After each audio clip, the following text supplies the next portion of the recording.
To the Washington Post, an attorney for President Trump has sent former White House chief strategist Steve Bannon a cease and desist letter. It tells Bannon to refrain from making any disparaging statements about the president or his family. It says explosive statements that he has made violate a non-disclosure agreement. Bannon's comments, the centerpiece of a soon-to-be released book about the president, painting a picture of a man who never wanted to win, while quoting Bannon as saying the campaign committed treason. It's the book few have read, yet everybody's talking about. In excerpts from a new book, Fire and Fury, by Michael Wolff, former chief strategist Steve Bannon weighs in on Donald Trump Jr.'s meeting last year with Russians offering dirt on Hillary Clinton. Even if you thought that this was not treasonous or unpatriotic or bad expletive, and I happen to think it's all of that, Bannon's quoted as saying, "You should have called the FBI immediately." Bannon speculates that the special counsel's office is focusing on money laundering, claiming that Robert Mueller has a path to Trump that goes right through Paul Manafort, Don Jr., and Jared Kushner. It's as plain as a hair on your face.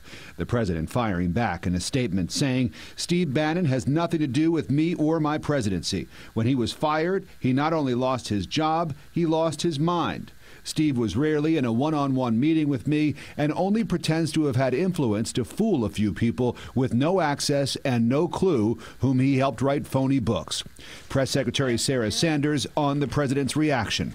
I think furious, disgusted would probably certainly fit when you make such outrageous claims and completely false claims against the president, his administration, and his family. The book also describes the president's first days in office.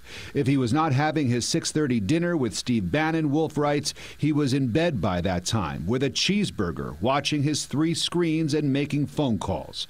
A former deputy chief of staff is quoted as saying the president didn't read, he didn't really even skim. Some believed that for all practical purposes he was no more than semi-literate. He trusted his own expertise more than anyone else's.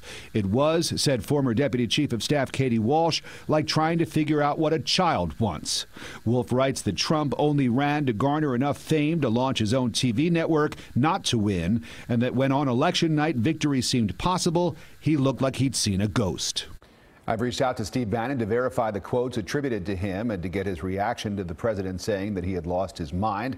I have not heard back. Fire and Fury is already #1 on Amazon. It is set for release next Tuesday.